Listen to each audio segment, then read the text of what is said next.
Bulldog Unchained presents the one-on-one sessions. They will go one-on-one with the Great One.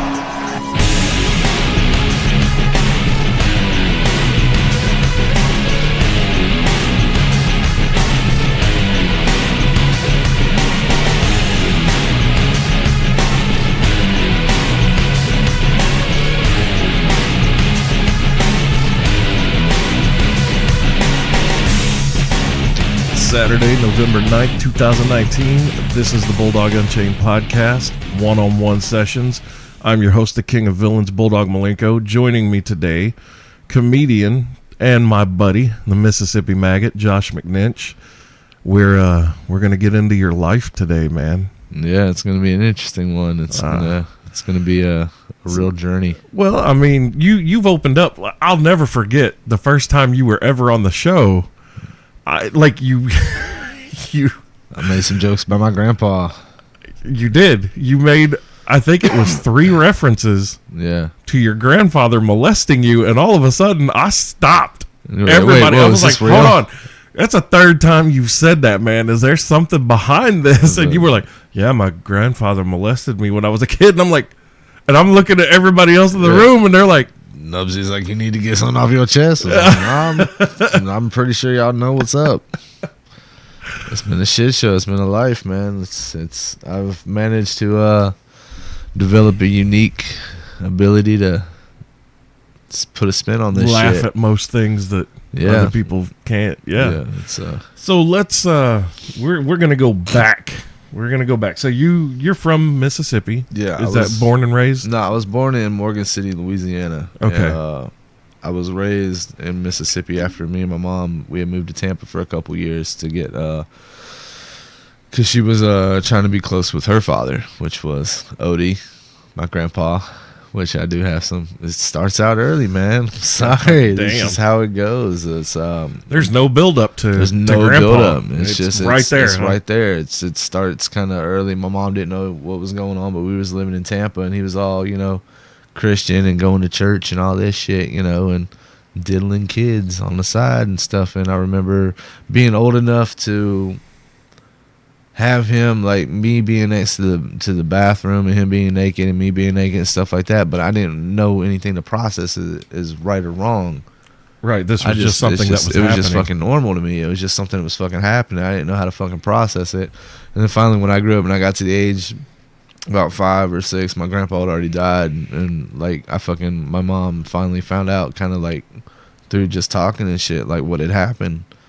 And it was just being in a Southern Baptist at the time, like denomination and all that, like it kind of got brought to the church's attention. So it was like I had to deal with it in a very public manner, like off the fucking bat. Like, the pastor was like, if you ever been molested, you come up here and let me pray for you. Let's stand you up in front of all of these people. It is what it is. It's a part of my life. I don't judge my mom on it. Like my mom, it was just, she was with my family. You were too young to properly communicate what was happening. Yeah. And like you said, you would have no frame of reference if this is right or wrong. This is just what's happening. It's what's happening. It's what I thought was normal. And children trust everything. I thought me being on the fucking bed with the Cheerio box on my head and I'm naked and dancing for grandpa was normal. A Cheerio box on your head. Yep. I thought I was wearing it as a hat. It was just normal for me. But yeah, it was a thing. And it happened, and it was I said it kind of got brought to the light of the church and shit that I was in at the time. So it became kind of a public thing. And my mom was already a single parent in the South, and in my family and shit like that, like she was, like she was looked at, she was frowned upon for not being, normal, not married and all that shit. So I grew up in a family where I was ostracized from a very early age. I kind of was the black sheep pretty fucking quickly, thanks to, my mom was a caretaker and wanted to, like, we eventually moved from Tampa to Macomb, Mississippi, because, they wanted us to be closer to the family and all that shit. It was like, no, they just needed a babysitter, and it was my mom. And fucking, I was like 5 or 6 years old, and I asked my mom, I was like, am I adopted? Because I don't understand why they fucking treat me so differently. Like, I don't understand it. Like, it was a weird fucking kind of faction and kind of whole thing I just grew up in. Just became normal. It just, like, I always feel like I have to buy my way into, you know, like I have to, like, my worth is only what I can contribute financially to a certain extent, because that's how my family was. I was a kid, man, and I was the only one, because my mom was a single parent. I had Medicaid, right? So I got to go to the hospital and shit if something was wrong. Well, my cousins and shit that I grew up around, they're like, oh, well, she's sick. Pretend you got her illness and, like, go get medicine and shit for her. And it was just an always used kind of thing with my family. And my mom, you know, my mom was just she was a single parent, trying to provide a roof over my head, you know. My father wasn't there, you know. So she was doing what she thought was best. And, you know, her family was around her, so she thought that, you know. But it was a process up until I was 30 years old. Even before, it was about 28, until I finally moved up to Evansville, and I finally just became myself. I got away from all my family. I was like, okay, fuck this. This is normal now. Oh, damn. But yeah. How old were you when you moved up here? I was 28. So you were in Mississippi till 5 years ago? Yeah, right up about 5 years ago, working down south and everything, living all around. I'd kind of been homeless and drifted around. So let's rewind a little bit, you know, back again. So what was, like, school life? Like when you were growing up in elementary school? And like, the school life was great because, again, it starts early with this shit show. That is my life. I was like 9 or 11. Bush did it. No. Inside job. Inside job. But anyhow, I was about 8 or 9 years old, and I had a fat kid fall on my head when I was in 2nd grade. And I, like, tripped running out to the fucking school bus, and a fat kid was running backwards, and he fell on my head, and it hit my head in the concrete, and that's why I ended up eventually having a pituitary gland tumor when I was 14. What the fuck? Because it knocked something loose and like put pressure on it. Yeah, something it, like, calcified. Skin died, and it was just soaking up all the testosterone. Like, I didn't hit, like, puberty until I was in my 20s, man. Like, it's fucking, yeah, it was a while. It fucking, but we moved when I was like 3 from Tampa to Mississippi, and then from like 3 to 28, I kind of lived off and on throughout the South. After my brain tumor, and, like, growing up in school and stuff like that, of course, being a kid without a father and shit, you know, just a single parent, always kind of felt kind of like not normal. But then, like, going to fucking 9/11 actually happened when I got my fucking brain tumor. It was in the day and age of MySpace, and I was in 8th grade. And I didn't want to ruin anybody's summer, so I didn't tell them I had a brain tumor. So I was like, fuck it, I'm just going to deal with it and see what happens. It's a brain tumor. I'm going to die anyway. I didn't fucking give a shit. I didn't want to ruin anybody else's summer vacation. Wow. So we kind of went through that. And that's when I really had my, like, up until that point in time in life, I was raised Christian. And that's all I knew. I knew Southern Baptist and, like, full gospel and shit like that. Yeah, the Pentecost and, yeah. And that kind of like that. So I was really into God. I was really into God. I would witness to you. I witnessed people didn't know about Jesus and shit like that. But when I discovered I had a brain tumor, like, I'll never forget the first time they mentioned it. I went to football. I tried out for football in 8th grade, and they were like, you know, to be a football player, you have to have a physical. So I went and did my physical, and he was like, look, your bone age is off. Like, you got the bone age. Like, you're 14 years old. You got the bone age of like a 10-year-old. Like, something's fucked. So they went through a lot of tests, and then finally they came back like it was a pituitary gland tumor.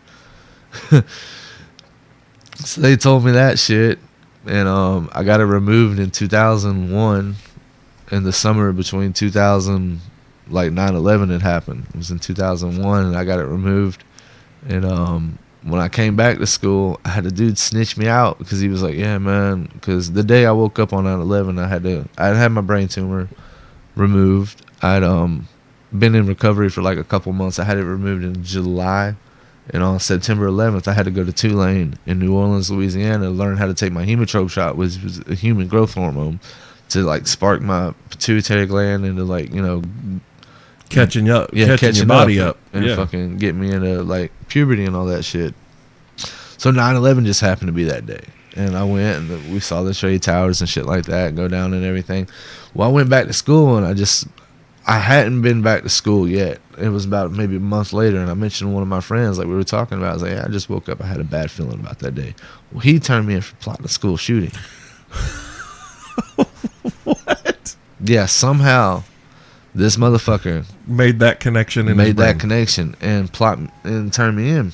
So I came back from a 3 months absence to school, and like when I came back, like I was a fucking nerd. Okay, I didn't fucking think my name was popular. Like when I started 8th grade in Oak Grove Middle School in Hattiesburg, fucking Mississippi, Rocket Power came out. All right, and for some stupid reason, my ass decided to dye my hair blonde, so I looked like Squid. So that's how I got the fucking nickname Squid. So everyone knew me as Squid. When I got back to school, all I heard was rumors like, dude, how'd you get out of jail for murdering somebody? I was like, what? I was like, dude, I heard you went to jail. I heard you died. I was like, what's going on? Why are you at school? I was like, what the fuck are y'all talking about? Like, what? Like, I didn't think I was fucking big enough for rumors and shit. So that fucking popped off. And it ended up getting like, that went around the school. And like, this is 8th grade? This is in 9th grade. So this is freshman year. Fucking year. So what kind of tone did this set for high school? This just set the greatest fucking tone. Because here I was, the guy that then got out for murdering somebody and shit that no one knew about. And fucking he got out of jail after 3 months for killing somebody. Well, now, 9/11, he's plotting a school shooting. And you think about that, in that time, it's 2001. It's 2 years after fucking Columbine. Everyone was fucking terrified. Columbine opened fucking, it was new then. Now you hear about it and it's fucking, you're desensitized. It's fucking nothing. But then it was all fresh and fucking everyone was terrified. So after fucking September 11th, everyone like, oh man, we're gonna get bombed. They're gonna fucking, there's a, I was like, I don't give a fuck, like no one's gonna bomb Mississippi. Like, it's fucking no one's. Place already looks like it's been hit. Yeah, it's like, have you looked around? But fast forward a couple months later, I was in drama. I was in theater in 9th grade, and my teacher asked, we were doing a production of something, and she asked the class, she was like, hey, look, does anyone have a gun that looks like a gun, but doesn't look like a gun, but we can like kind of paint it to make it look like, so I had a fucking rubber band gun, okay? The wood with the little blue swindle on the fucking back, and you run the rubber band. The clothespin. Yeah. Exactly what the fuck it looked like. I go to class. I bring it in school. It's my second period class. My first period class just so happened to be history. The bitch that was dating the motherfucker that turned me in for plotting a school shooting just so happened to be in my class.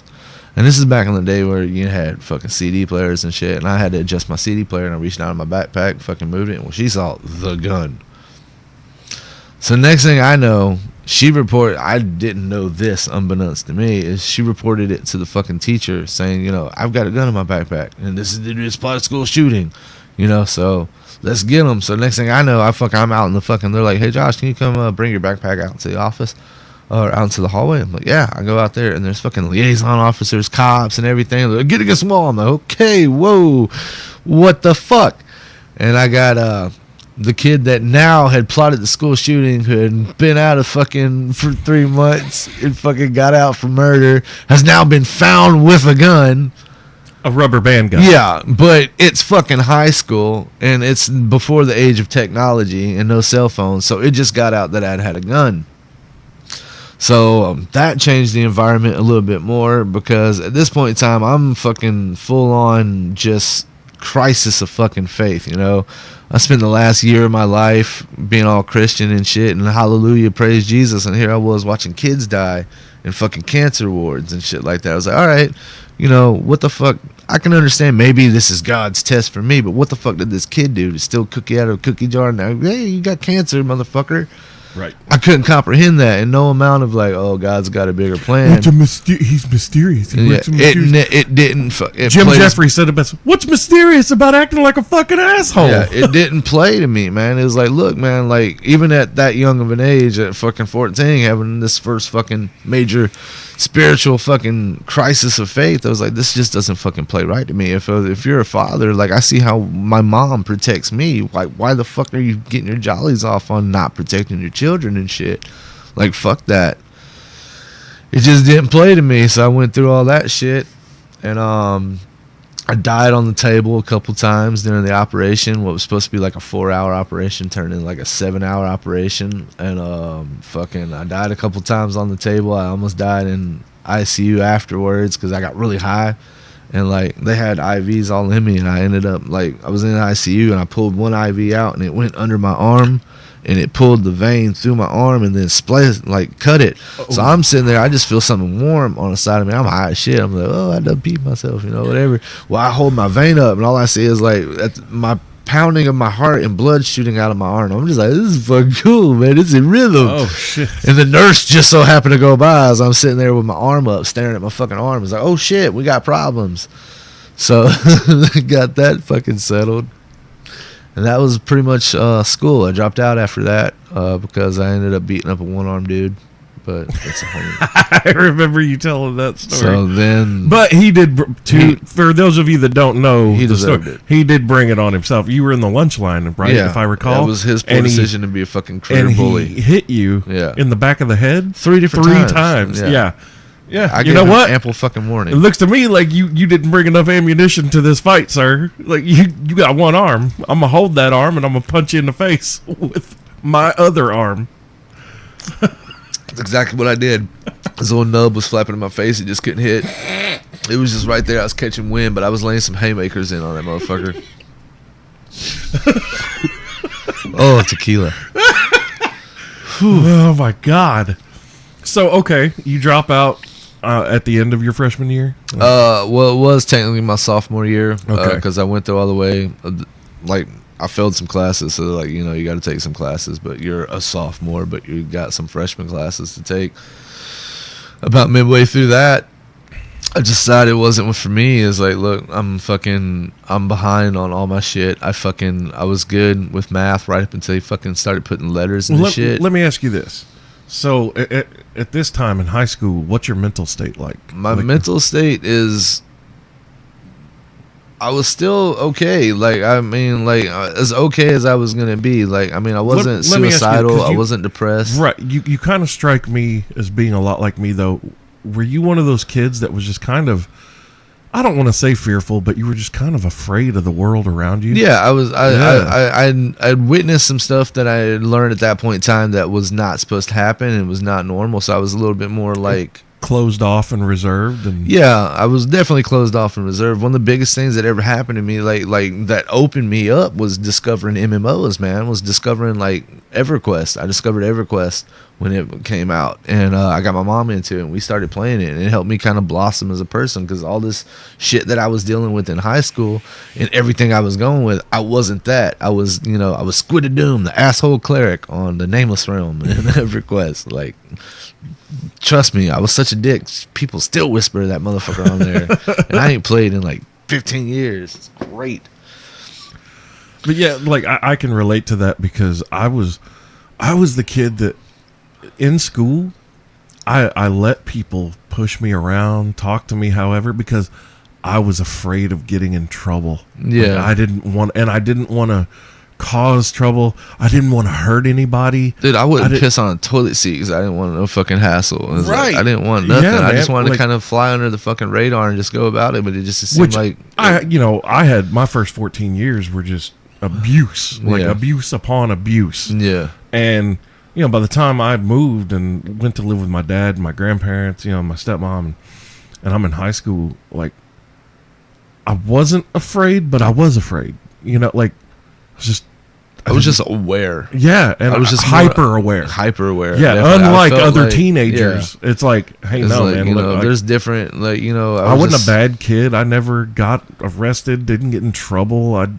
I avoided trouble. Yeah. I just wanted to fucking be. Yeah, that's how I was until I went through the whole brain tumor thing and everything. Which and I can see that and kinda, then it kind of like it opened my this can eyes. be gone. Yeah, I was like, at any time. I was like, okay, I spent the first 15 years of my life being this goody goody two shoe Christian, and like this shit happened to me. And this is like, what it got you. And Yeah. like, I was like, okay. So I started smoking weed and shit like that after that. I experimented with weed, and then I did not know I had a predisposition to fucking alcohol and drug abuse. And then from weed, it led to like shrooms, and I found pills because this was the prescription age, man. Yeah, see, you're 7 years behind me, so yours came. Fucking Hattiesburg, Mississippi. You're in the mid 2000s. Yeah, mid 2000s. Fucking, we called it Dope Grove because I stayed in a place where it was enough rich parents that were just giving their kids money to keep them fucking at bay and shit like that, and they were just spending it on fucking weed and fucking pills and shit like that. So that kind of led into me like finding pills and shit when I was 16, 17. I didn't think, I was fucking addicted to them. I did it for what it was and just quit. Just kept with my weed and shit. Stayed up with weed until about 18, 19. Then started taking a turn for the worse. What came then? Well, I met someone, and I went to a concert. The reason I ask is because my bout, like I was 17. Yeah. And found heroin. Yeah, see, I was a little bit later in life when I discovered that. Yeah, I've never done coke. I've done shrooms. I've never done acid. Yeah. There's a lot of shit in life I've never experienced. But the one thing that holds true, and I railed that shit for about 9 months, and I went through the withdrawals on my own by myself. The only people that knew that I was on that were my dealer and his wife. And you got to realize at that time, aside from being in school, I was working for my dad at the furniture store making $375 a week cash. Yeah. Bro, 17-year-old does not need to be making that kind of money. And this is 96, dude. This is 1996. That's a lot of fucking money. Yeah. I was rich for a kid. You know what I mean? And I had disposable income. The only expenditure I had was my car insurance. Yeah. And gas. That's it. That's the only thing I had to pay for. Like anything I wanted. But, other than that, I had nothing slowing me down, nothing stopping me. And this was after my grandfather died, and I was extremely close to him, and I was looking for whatever would make that go away. Yeah. And I found it. And the one adage that I've found to hold true is you can take heroin out of an addict, but man, that was 23 years ago. I can still feel it. I can still taste it. Dude, I've never done it since. I've never had the desire to, but man, I can still, like, talking about it right now. My favorite veins is already itching. Yeah, dude, I can like, fucking feel it. Yeah, like, a lot of people don't understand. I used to shoot under my arms too. Yeah. And, like, things, like my body right now, just talking about it is fucking tensing right up. here, man. Fucking favorite veins itching. It's been 4 years since I've done it. So when you were 18, 19, what you said you met someone? Well, when I was let's get into it. I know it's I just started working on boats, like down south, Doing the barges? Yeah, no, I was working offshore. Oh, okay. I was working in the Gulf of Mexico, Like for fishing boat?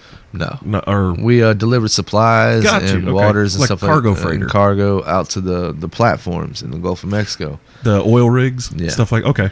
Oh God, yeah, that's a bad breeding ground. Yeah, well, that wasn't the breeding ground for it. Is I went to a concert a few months before. I had gotten working on boats. I started working on boats offshore December 31st of 2004 was my very first day on boats. New Year's Eve. New Year's Eve. All right. So I always remember it was with my Uncle Wayne, and he was a cool ass dude. He's all Christian and shit. And like we get on the boats and everything. We're just, that's what it's gonna be when you work down south. If you don't have any kind of career, it's gonna be boats. Like, that everyone fucking works on boats. It's kind of the not dead end job, but it's the. I mean, that's good. It's money. good money. It's Yeah. just it's the But fallout. you get roped into it. Yeah, you get roped into it. I was like, I'm just gonna work this one summer and stack up some cash. I was like, wait, I make $900 every other week. Like, I'm fucking almost $1,000. I was like, I'm gonna go ahead and stay. And you're 19 years old. Yeah, I'm fucking 18 at the time. Yeah, that's good money. I didn't have any kind of like nothing. I mean, I was And on. we're into 2005 now. Yeah, say Yeah, 2005 since I started, and like I mean, So you're bringing home $900 every 2 weeks. Yeah, I didn't have any like nothing to do back then. I was doing pills and shit. I was drinking a little bit and like doing like acid and fucking party drugs. You know, I considered fucking like cocaine, you know, shit like that was party drugs, hallucinogens. So I wasn't, you know, on anything too hard at the time. Like I didn't feel like I had any issues. I wasn't on anything where I thought I was addicted to and had, you know, like I gotta have it kind of. But they used to have this heavy metal bar in New Orleans, Louisiana, and I went to it. And I used to get into it all the time when I was younger. And I met a chick there, and she, at the time, I didn't know, was into meth. She was having her struggles with it, and this was before I even fucking really knew what meth was. But I met her, and we hit it off, and she was fucking way out of my league, man. She was just so super sexy, and she just straight told me off the bat, she's like, I'm into big guys, like, y'all try harder. It was like, this is just real shit. Like, you fucking That's true, ladies listening out there. Find you a fat kid. Yeah, we try. Fat kids put in work.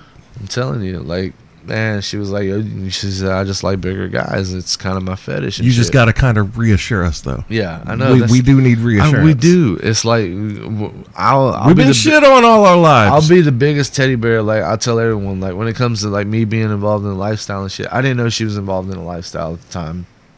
She met me as a fucking, just a virgin, basically, just fucking not into anything. And she, as a submissive, molded me into the dom that I am today. That's usually how it happens, believe it or not. And fucking, that's how it happened for me. Fucking hate that I have to live the rest of my life with that shit, you know, because like the best qualities that I enjoy about myself are molded from this fucking cunt that has done that's so not much. true. They were already there. They were there. They were there. She just opened the door. She just opened, but I hate that I have to have that fucking connection because a lot of things that I didn't know about her is, one, she had OCD severely. And when I say severely, like people are like, oh my God, you know, my shit's got to be lined up. No, she had rituals. Like if she stepped on a crack, she had to like go back and step on it 30 different times and make sure it didn't break her mom's back, kind of shit. She would wake up and like lock the door and have to fucking lock it 47 times. Lock, unlock, lock, unlock, lock, just fucking 47 times before she can get back in the bed. She had rituals. And being involved in the submissive community and the lifestyle, she lost, like, the deeper she would go into it, the more she would lose herself into it. She wouldn't have so many tics. She wouldn't have so many rituals. The more submissive that she became, the less bad, you know, it was on her and her psyche. I didn't know all this shit. I just saw someone that was beautiful and like was like, hey, I like fat guys. I was like, okay, I'm running with it, you know, fucking I'm going. And fucking she ended up molding me like, she was living in Harvey, Louisiana, and I was staying at Harahan, Louisiana is where she was staying, and I was staying in Macomb, Mississippi. It was about a 2.5 hour drive, and damn, yeah, and I was just going back and forth all the time to her apartment and shit. I'd get off the boat and just go hang out with her, and for about 5 months, I met this woman, and I would go hang out with her, and we were fucking and shit like this, and she had a room that she kept locked the whole time. She like would not let me in it. And I was just still kind of trying to develop shit. She was introducing me a little bit more and more to the lifestyle. And, you know, I was into, like, sensory play and shit like that. And she finally unlocked the door, and it was like a Jacob's fucking ladder and cross. And she St. Andrew's cross, yeah. Like St. Andrew's, and she had a bed that was a cage under it and shit like that. Like, and she was really deep into it. And, like, I learned real quick what my limitations were and what my boundaries were real quick when it came to the lifestyle, because she was deep into the fucking pool. And she brought me deep, and I was like, okay, I like some pretty fucking dark shit to cope with some stuff. So I dived a little bit deeper. But I was shit, 2005. Into 2005, I go out on the boats, and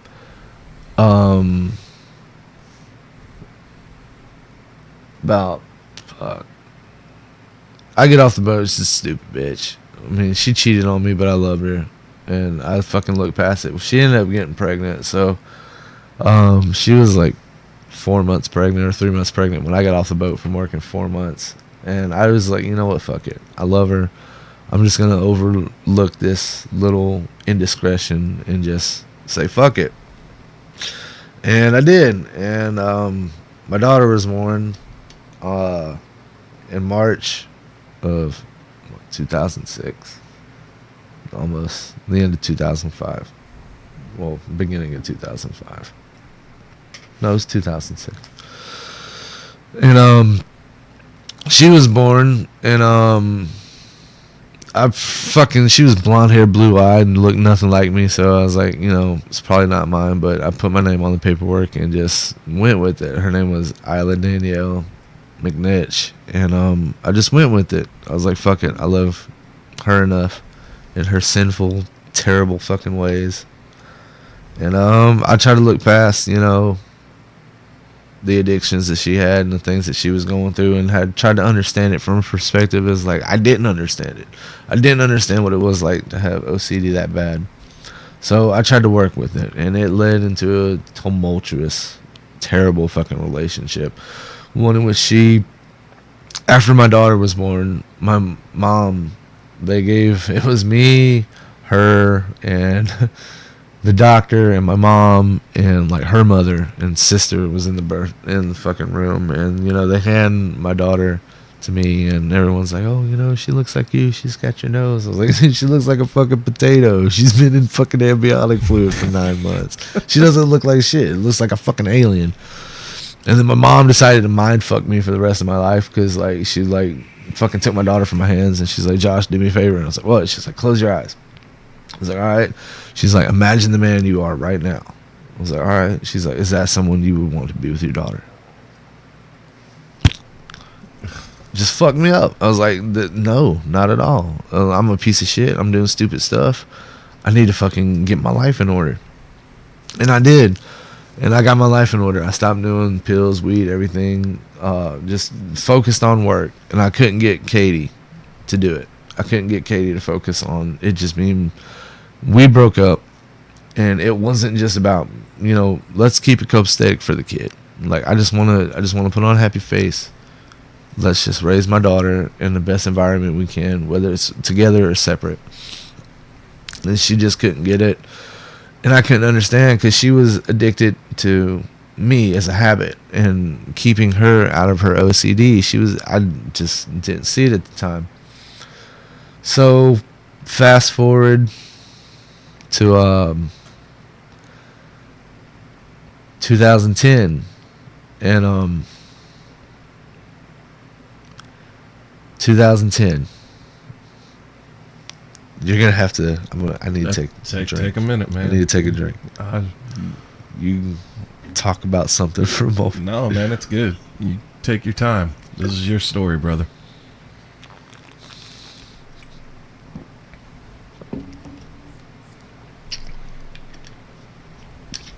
Like I said, she was living in Harahan, and it was about a 2.5 hour drive for me. This bitch was playing games left and right, man, like with my kid all the time. I spent about $1,500 a month, because I made good money. I spent about $1,500 a month in child support. I'd go to get off the boat. I was working straight time. I'd be on the boat for 3-4 months at a fucking time. And I'd get my one weekend off of my daughter, and I'd go to fucking see her, and she'd be like, oh, well, we're in Texas. You can't have her this weekend. She was just playing fucking games like that. Just being as vindictive as she could, and doing it very well. And again, just looking back at it, it was things I didn't know at the time. I was young, I was dumb, I was just stupid, and should have seen it for what it was. But I gotten off the boat, and it was in a God, it's a rough one, man. But I got off the boat, and it was in 2010, and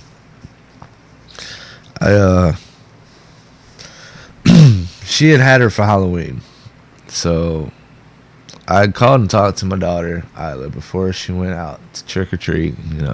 Tell her, I'll see you tomorrow, yada yada yada, and I love you. It was the last time. I didn't know at the time it was gonna be the last time I heard from my daughter alive, because Katie decided to drink and go out trick or treating and shit. She went to a party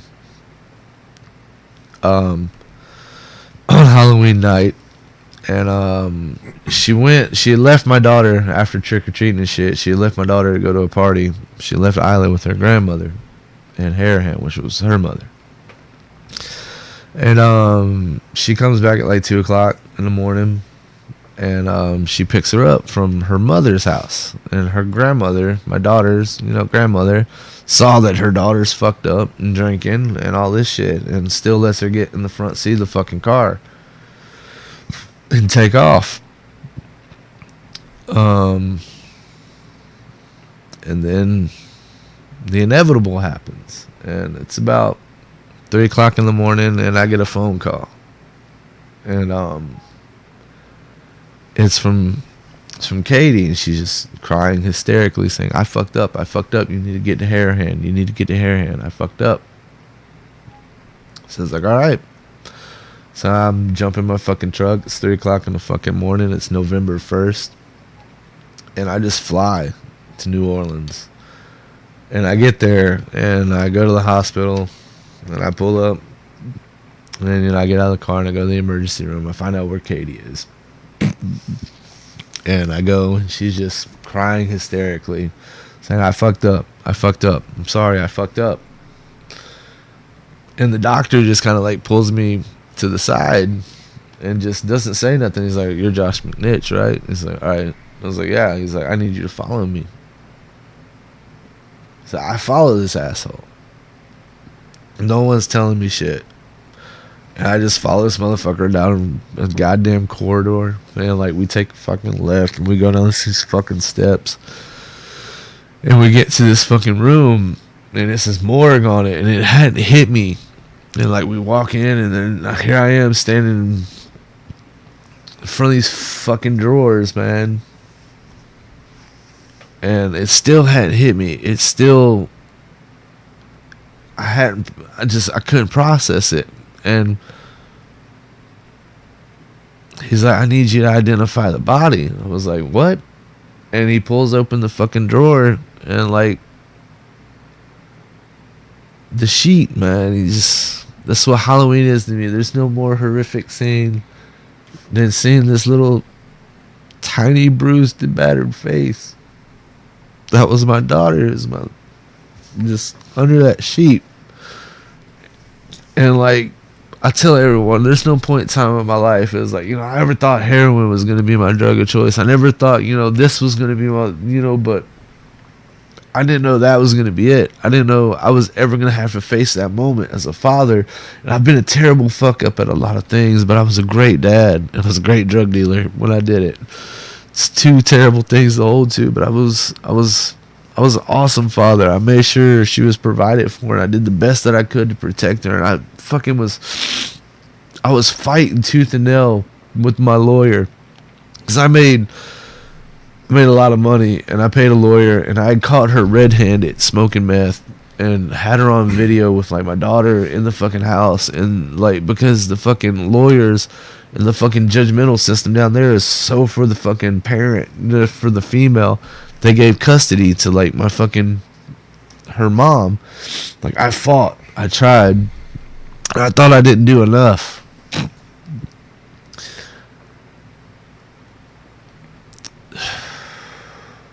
It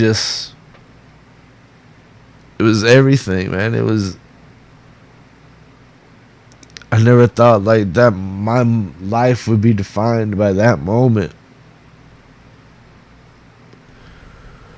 But that's like every fucking year, man, and it sucks. I try to explain to people, it's like I wake up every day feeling like a failure, because there's this small moment in this nanosecond where I just wake up and everything's okay, and she's still alive, and then it all comes back. And it's every fucking day. And then after that shit, Katie, being the vindictive cunt she was, she didn't get hurt, but she was so fucking upset that she couldn't get me back. She tried, and she was just an addict, and she was addicted to me and our ways and everything. And 7 months later, here was the woman that molded me into the Dom that I am today, into the person that, like, the fundamental core. My mom helped shape a lot of it, but like what gets me through life was shaped by this woman.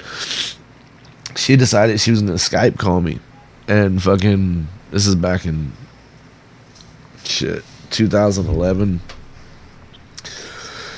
My daughter died on November 1st of 2010. And then fast forward 7 months later, Katie calls me in a pool full of fucking blood in a bathtub with her wrist slit.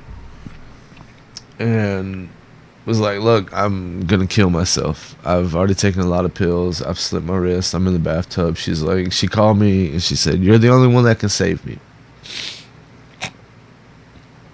And I was hurt. I was a grieving father. And when it comes to submissive, like, you know the connection. You know how hard it is to replace that and everything. I was just so hurt. I just didn't fucking care. I was like, look, I spent the last 7 months of my life like in picturing how I could do this and get away with it. It's like, you've called the wrong person. And just hung up the phone.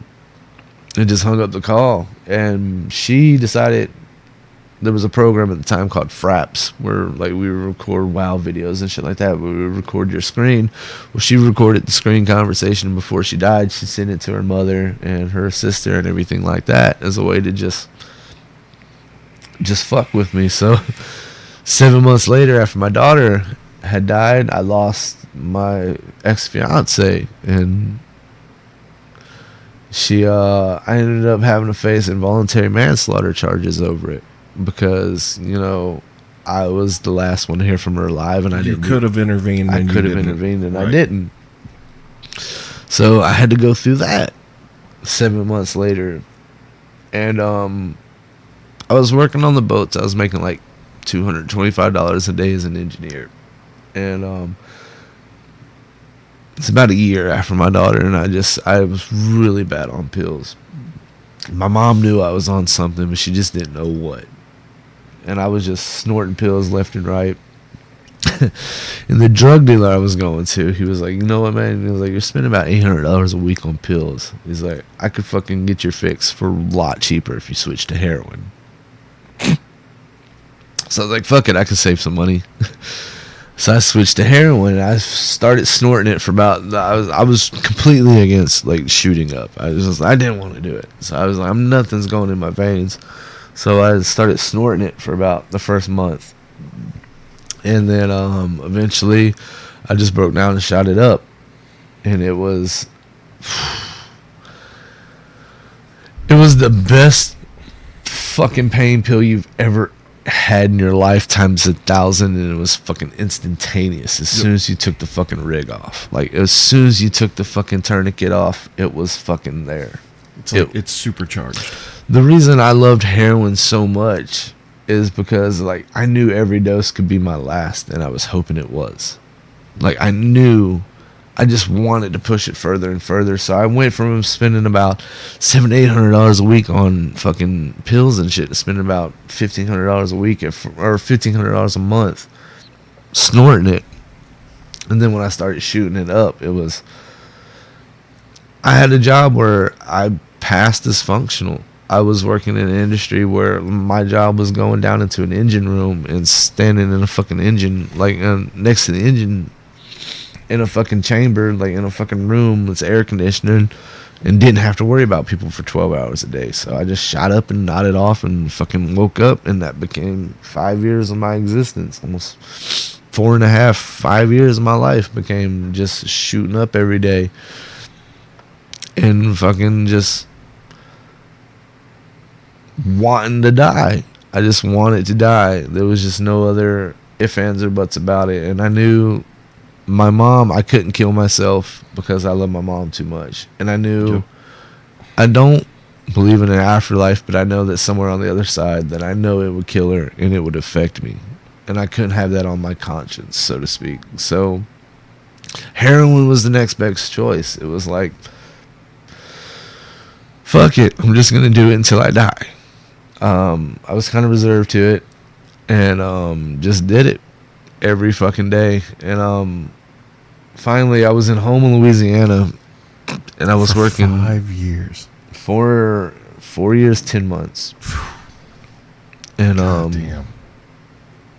I was just doing it all the time, and I was working. I was in Houma, Louisiana, and I'll say his name because he unintentionally saved my life. But Christopher Dupree, I used to work with at a place called Aero Equipment and Repair in Houma. Like, my mom got really sketched out because I Lost my job there, and no one knew what I was going through. I just, at this point in time, I was internalizing everything. I wasn't sharing anything. I was just dealing with it how I thought was best for me. Yeah. I didn't give a fuck what anybody else's opinion was. I didn't give a fuck when anybody's, I don't like telling my story now, because the one thing that I hate about it is sympathy. I'm not telling it for fucking sympathy. It's fucking terrible. It's an awful story, and it's, but I hate the look of sympathy in people's eyes. I don't like it. See, and the reason I wanted you to come do this isn't for sympathy. It's because I think, the more I started to know about you, the more I realized I got a platform. This dude needs to tell his story, and there are potentially other people's lives that you can affect and change and maybe save. Yeah, and that's why I do my comedy, man. That's why I try to do how I do, man. Because I know this shit show is going to be an inspiration one fucking day to somebody, and it already has been in my past. Because, I hadn't really discovered comedy at this point. I had a friend, like I said, Christopher Dupree. My mom had called, and I had quit this job, and he ended up coming over, and I had decided at this point in time I was just going to relapse. I didn't want to relapse off heroin. I was just decided I was done with it. I was just like, fuck it. I'm just going to I locked myself in a 1-bedroom apartment and just shit and piss on myself for fucking 2 weeks, just fucking withdrawing off heroin. I didn't tell anybody, and my mom called this guy, and he came over, and he had lost his job due to me smoking weed. He was working a good job, and he decided to smoke weed, and we all failed piss tests. But it was they were like, yeah, man, you're gonna fail a piss test for weed. It's I'm about to fail it for a lot worse than just weed. Don't worry, it's gonna light up like a fucking Christmas tree here, buddy. But he came over, and he kind of walked me through the final stages and shit, just inadvertently kind of walked me through the final stages of getting off of it. And I moved back to Mississippi after this point. It's 2012 maybe, and I moved back to Mississippi.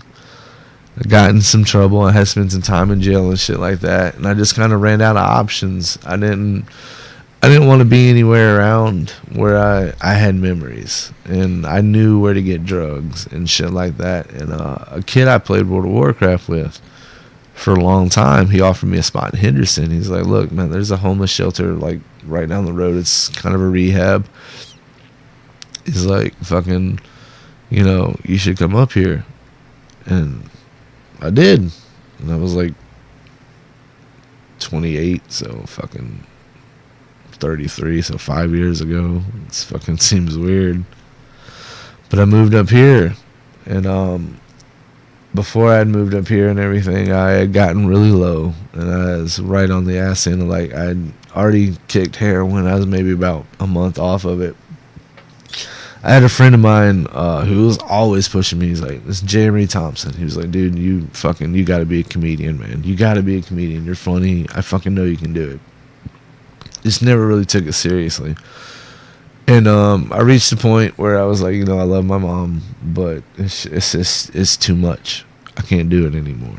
So I was in Homa, and I just sat down and I started writing my suicide letter. And I had a playlist going, and Embrace the Ending by Mushroom Head was what I planned on going out to. I was like, this is the song I want to go out to.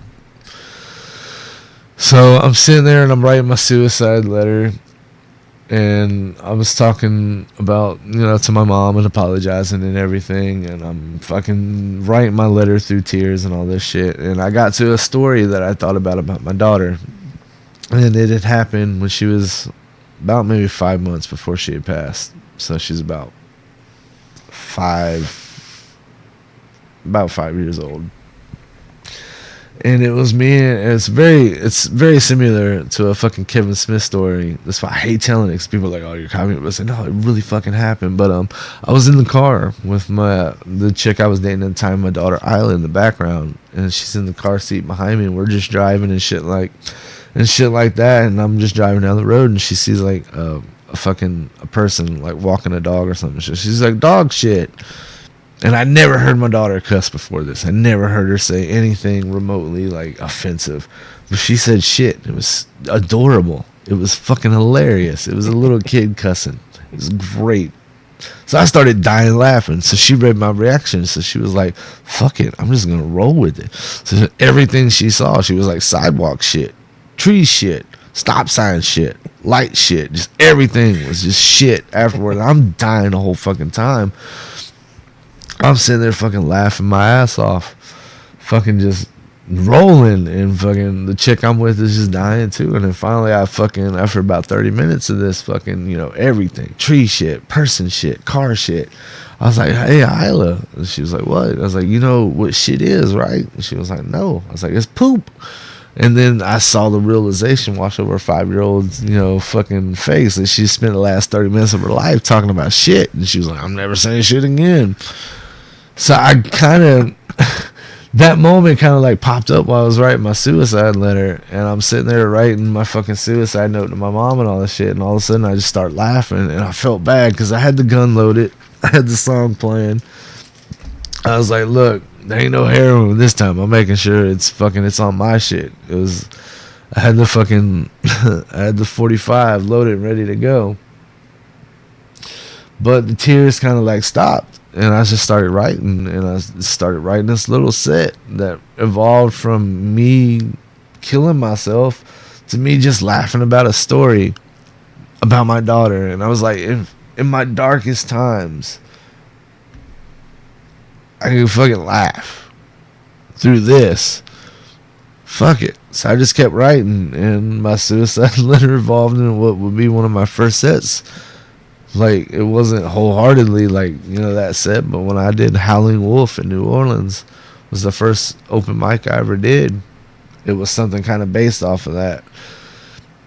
So I was like, if I can pull through this and I can do this, like, okay, like, everything in my past, like all the shit I'd been to, the brain tumor, my grandpa, the molestation, everything, just nothing had compared to that.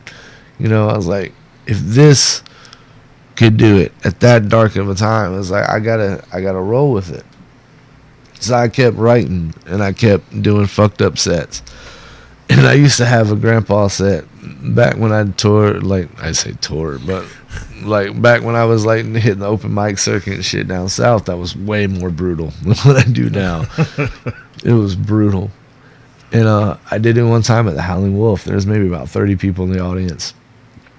And it was maybe about 7 or 8 months, probably about a year after I'd started kind of doing comedy and just writing shit. This chick came up to me, and I'll never forget her.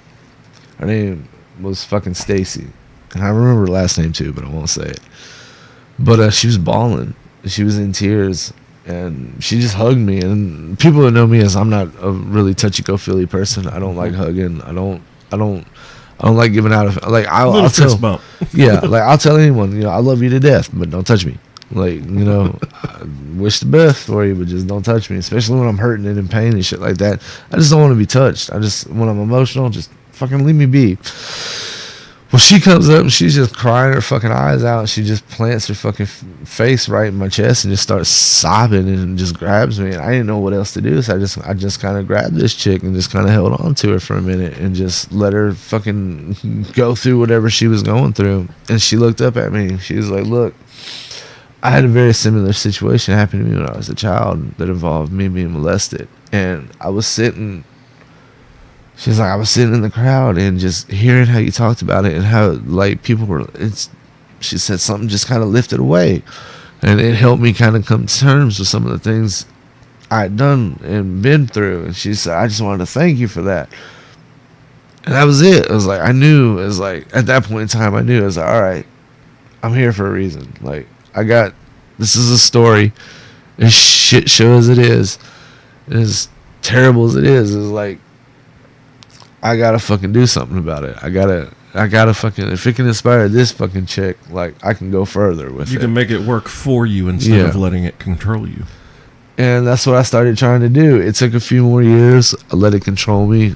I still, to this day, do to a lot of aspects. Oh, dude, I struggle too. But that's part of mental illness, man. And Yeah. I hate talking about heroin because I miss it right now. I really do. I just want to shoot up and take the easy road. It just sucks. I remember every fucking vein's on fire right now. But my mom ended up having some health problems. She had like strokes and shit like that. So my mom doesn't really remember. She had a lot of strokes, so she doesn't remember a lot about my daughter. So talking to my mom about something that she had lived and she had been through and doesn't remember is like, it sucks because there's like, you know, I feel bad that it was a shared experience, but she doesn't have that reference. She doesn't have it, and I feel bad that she doesn't have it, but I hate having to talk about it. I hate having to relive it because it's still, man, it's still fresh. 9 fucking years, man, and it's as fresh as the fucking day it happened. And I hate talking. I hate it because my mom. I love my mom, and it's this whole fucking weird thing, man. And my mom, like, she'll try to talk about it, and I'll just try to like not want to talk about it. But yeah, I ended up kind of moving up this way, got away from everything and shit, and found comedy again. I fucking went through a shitty relationship, and she was real controlling, and she kept, like, she was cheating, so she was pushing a bunch of fucking issues off on me and shit, and not letting me hang out with friends and everything. But finally, when I got to the point of it, and we broke up and everything, like the day we like I broke up, I met Chris Izzy, I met fucking Nubsy, I met Torin and Corey. It was at a show at PG's, and it was I can't remember the headliner. It was kind of like a heavy metal guy. Was kind of headlining. He's a rock dude. Dave? Adrian? It might have been. No, it was Gutierrez. Yeah, no, he was involved in it. He was the feature. And he plays a very important part in the story. Because, like, my ex-girlfriend... Denim Dave? Like, my ex-girlfriend at the time was using, like, Uber and Lyft to fuck other dudes while still being in a relationship with me and pretend it was a job, right? Wow.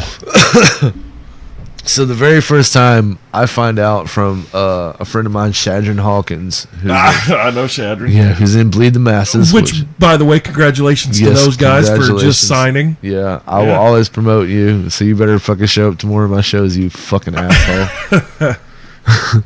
I've been to Slipknot concerts and shit like that and fucking moshed out and everything, and I've been more hurt at Shad shows. And I've had more incidents at local fucking venues involving Shadron Hawkins and Bleed the Masses, and prior to that it was Seize the Empire. Yep. I've been involved in more local incidents with that fucking asshole than I have in fucking heavy metal fucking mosh pits and fucking uproar festivals and shit. But I still love you, buddy. But I fucking when I moved up to Evansville and shit, I don't even know where was I at. I'm pretty. You're talking about the comedy, the comedy, okay, and your ex-girlfriend using Uber and Lyft to cheat on you, and you meet Corey and Torin and all those guys. Okay, he was getting ready to do. He knew Todd, who was running PG's. Who's this? Todd. No, who's he? Shad. Okay, gotcha. Well, he knew Todd, who was running a fucking thing at PG's, and it just so happened to be like I wanted to do kind of like I can't remember the comedian's name, but he's a fat bearded guy, and he's really into heavy metal. His name's like Andrew or something like that, and he has a heavy metal band, but he does a lot of sets about heavy metal. So I kind of wanted to do like an opener between, like, while Shad was setting up and shit for his band, I was gonna do a set of comedy. So I told fucking Todd. And I was like, yeah, I'm a stand-up comedian. He's like, well, look, we actually have a show tomorrow, so you should come out, and if I like you, like, we'll put you on the bill to do that shit between Shad's set and everything. So I was like, fuck it. I hadn't been on stage in about 5 years, in like fucking at least 4 years. And fucking, I was like, all right, I got one day to prepare, and I got to go do this show. I was like, fuck it, I'm gonna do it. So I went up and I fucking kill it. I'm fucking cutting up, just doing my stupid shit. And Torin and fucking Corey were set to host, and they're like, dude, we don't even need to be here. You can just MC this shit. So I make a good impression and shit. And I'm outside, and it's I'm high, and I was drinking, and I was smoking weed. And I got really nervous. So I was outside smoking with just me and Shad, and I had to like throw up. So I'm like out there just like dry heaving and shit. I hadn't met Adrian at this time. And this is when I knew I was destined. Like this is it for me. I fucking knew. I hadn't dealt with my ex at all since we broke up. Like that's one of my rules is I don't allow anybody after I break up, like someone that has power and control in my life that I know can push my buttons. I cut them out because I don't want that. Like I dealt with it. I fucking like, you know, I did everything in the power, and like, you know, the fucking judge still gave it to, you know, the fucking mother. Is like, fuck it. I ended up sending that judge my daughter's obituary and my daughter's like flyer. Like, look, this is what you choosing, and to pick sides with the mom fucking cost me. It was fucking everything. I was fucking pissed. I was reaching out, but fucking I get up there and I start doing my little fucking cutting up and shit, and I'm outside and I'm cutting up and I'm just talking mad shit about how like I just got out of this breakup, and I was like, look, these are the fucking 6 reasons I would rather date my hand and be in a relationship with my hand than versus my fucking ex. I was like, first and foremost, she makes a mean sandwich. All right. Yep. I say that all the time. She's always in the fucking mood. I'm just cutting the fuck up, just going ham shit, fucking talking about my ex and shit. And a van pulls up behind me, and it's Adrian, and he's in an Uber, and he gets out and he starts laughing and shit. And I'm still sitting there looking at Torin and fucking Corey and Nubsy and shit in the face. And I'm just still sitting there cutting the fuck up and just talking about, yeah, no, like fucking another thing about my hand is, you know, fucking. She doesn't matter. She's got a twin sister. I can throw in some moves. She doesn't give a shit. I'm just fucking cutting up. And fucking Adrian starts dying laughing. And I turn around after cutting my fucking 6th joke. Like my little punchline is like fucking, you know, I don't even remember what the fuck it was at this time. And I turn around and it's my ex, Bambi, sitting there who had dropped Adrian off at my first set of comedy. In fucking Evansville, Indiana, and I turn around and it's her, and I'm just like, oh dude, that's the one I'm talking about. Don't worry guys, you're gonna hear a lot more about her in my set tonight. It was like the universe just like kind of like put it right there. Washed it right then. Like she hated like destroyed. Like she hated my sense of humor. Like fucking I was so abrasive and so stupid, I guess. Like one of our last dates was at Five Guys, and we broke up because I was talking about how much I love the taste of Five Guys in my mouth at once. I was like, when Five Guys burgers and fries with you and your 13-year-old kid, your 15-year-old kid, and your 17-year-old, yeah, there's gonna be some jokes about dudes that coming in my mouth. You're just gonna have to get used to it. Your kids are fucked up. They were dying and laughing. So she was like, one of my bits is, you know, I'm not gay, you know, but $20 is $20. That's why my Facebook right now for my comedy page is facebook.com/$20 is $20. It's because of that cut. It's just like, that joke. If you just fucking rolling with it, I just fucking don't care. I just go with what I'm dealt at this point. And it's me talking about my daughter is like one thing I've always kind of like, people know, you know, people know who I hang out with and I talk to, and they're close to me. They know that I lost my daughter and that I was on heroin and shit like that, but it's something I've always kind of really just like skirted around. I've held kind of close to the chest because one time I divulged some information to a guy in the New Orleans scene, and he kind of got on joke and cracked it. He got on stage and kind of cracked a joke at my expense, like knowing why I was on heroin and shit. So I just got on stage and punched him. I didn't give a fuck. Like I didn't fucking care. It's like, you want to crack a joke at my expense? You know, like my daughter was behind that. It's like, fuck you. So that's kind of like where I was at with people. I was used to just people always kind of like taking advantage of shit and just.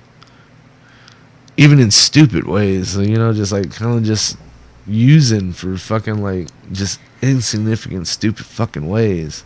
And I hated it.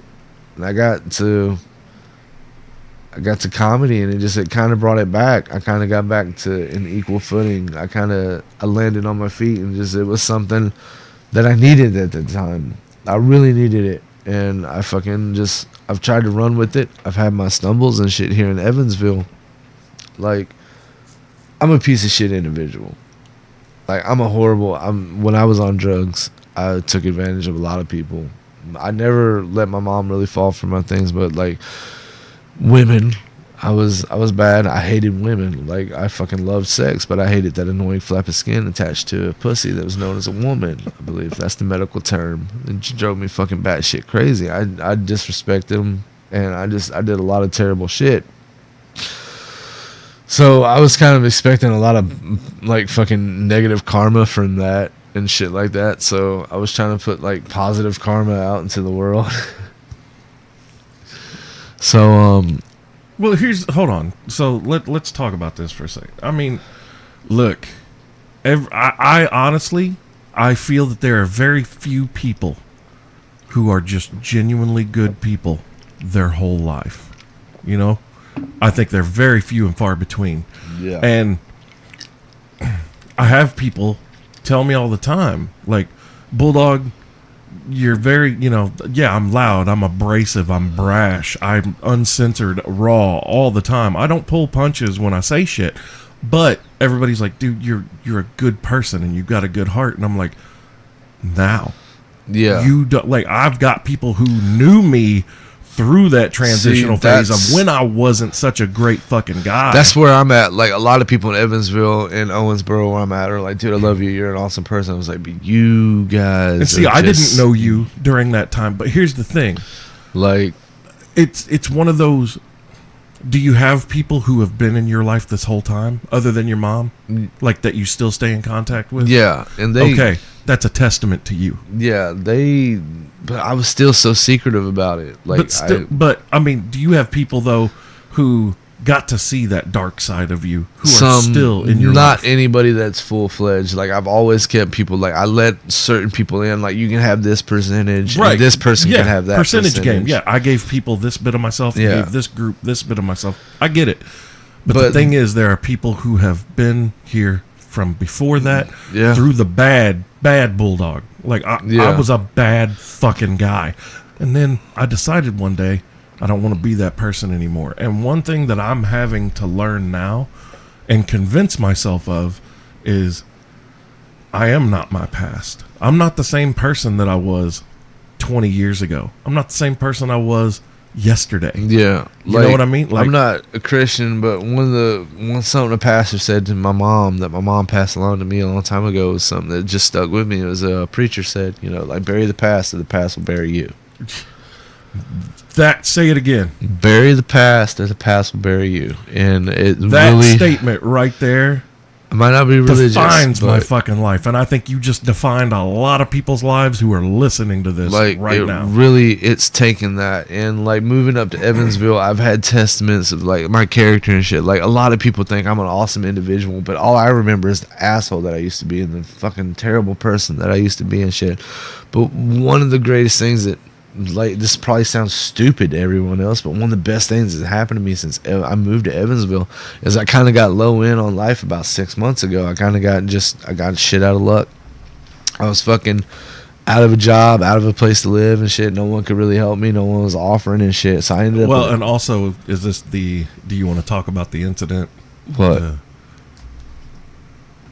No, not that. This is a different one. Oh, okay. This is something that kind of like helped me realize I'd moved past a lot, and I was living in a trap house on East Riverside, and I've spoke to her because I talk to her on Facebook all the time and just made sure to get the okay.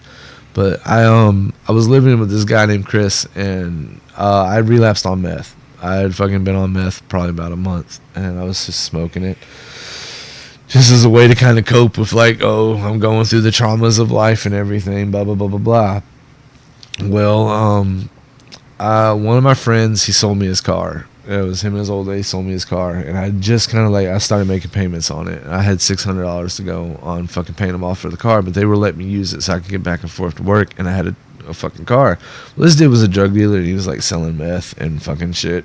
And he didn't have a ride, so he started kind of like using my car and shit, and just without asking me and shit. So I kind of got pissed about it. So I was like, look, anytime there's anything that goes on in my car, I'm there. Like, I have to be involved.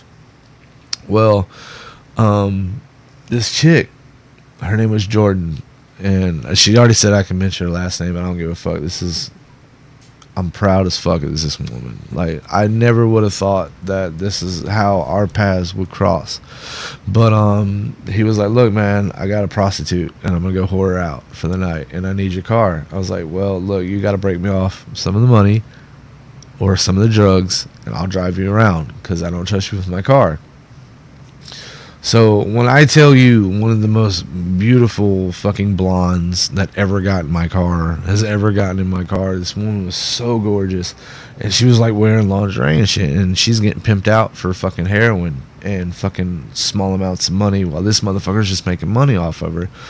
And from the moment I saw Jordan, I didn't want to take advantage of her. I didn't, like, the old me would have been like, dude, there's a hot piece of ass I can get for fucking very small amount of money. I want to fucking fuck it. And she was gorgeous. And just instead, the whole time while she's sitting in the back of my fucking car that's sitting out in front of your driveway now, I just talked to her about, what are your dreams? What do you need to do to get out of this? What put you in this situation? What got you to this? I just wanted to talk to her. She ended up being a heavy metal head. We were talking about Periphery and shit like that, you know, fucking just going. She was writing me down fucking lists and shit, and like the whole time throughout the night while, you know, she's getting fucked by other dudes, I'm not making it about that. I'm not making it about the fact, like, I'm trying to help her out. I found out you humanized her. And that's like fucking, I sat there and I talked to her. I learned that she had a boyfriend, that she loves landscaping, that's something, like, she's like, yeah, I know it's menial, but it's something that means something to me. I want to be like a landscaper. I learned all kinds of shit about this woman that this motherfucker just didn't care about. He was just using it as an easy score, an easy check. And we get back to his house, and fucking at this point in time, like, everyone was like, oh, he's done got googly eyed and fell for the whore, you know, he done had him a pretty woman moment. And it wasn't that. It was just like, I'm a comedian, and at this point in time, I love a story. I know me leading on to heroin, there's no fucking odds and ends that just by looking at me, you would know that's what led me to be on heroin. So I don't judge people when it comes to that. So we get back to the fucking house and shit after, like, prostituting her out and everything and all that shit, and fucking, he doesn't want her to leave.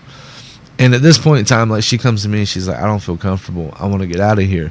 And she didn't have a phone because all her shit had got stolen. So we were just messaging each other on Facebook. She was having to log into her Facebook Messenger and message me something. I'd have to log back. Well, I knew she wanted to go, and I tried to, like, get her out of there. And I was like, look, man, she doesn't want to be here, so I'm going to give her a ride to wherever she wants to go. And dude, he's black. He pulls me aside trying to, like, fucking flex on me and shit. I'm like, dude, New Orleans, I'm good. You ain't going to fucking do nothing. You ain't going to scare me. He's like, well, you're fucking with my money, man. Like, stop fucking with my money, or me and you are going to have a problem. And I was like, nah, man, I'm at this point in time, like, I had taken advantage of women, and I didn't know I was no longer that individual. I didn't know I was no longer the Josh that I knew, that people weren't accustomed to, that the depths that I would go to and shit like that. Your evolution had skipped your perception. Yeah, so I was coming to terms as like, all right, I'm no longer this person, but I gotta fucking prove it here, and I gotta show. So I helped her escape. Like, she went in there and faked like she was doing something in the bathroom, and I sat there and run fucking, you know, middleman while she got out the fucking back, and she crawled out the fucking, you know, escaped out the back. So that's one of the best things that's happened to me in Evansville, was like help meeting that woman. It was meeting Jordan and meeting someone I fucking contact all the time. Like, hey, you're keeping the path. You know, I'll be fucking suicidal with a gun in my mouth. Like, hey, you're doing good. Like, I just want to make sure. I like to reach out because I know I faced a lot of moments by myself where it could have been terrible. The outcome could have been death easily, and it only took, you know, just the small smidgen of human concern, and, you know, for me to pull me out of that. Like, it was only just a small increment that would fucking pull me from the depths of despair. Like, I was like, fuck it, I'm full on invested in everything I am and trying to help somebody out because I know what it's like. It's like, fuck it. Like, dude, helping someone, especially in a situation like that, can give you a whole new perception of yourself. Yeah, and like I said, man, like she's had her faults, and she's like, Jordan, she's had her relapses and stuff like that, man. But she works. She's got a good fucking new job. She's been clean. She's got a fucking, her and her boyfriend are still together. Fucking, she's got a new car and shit.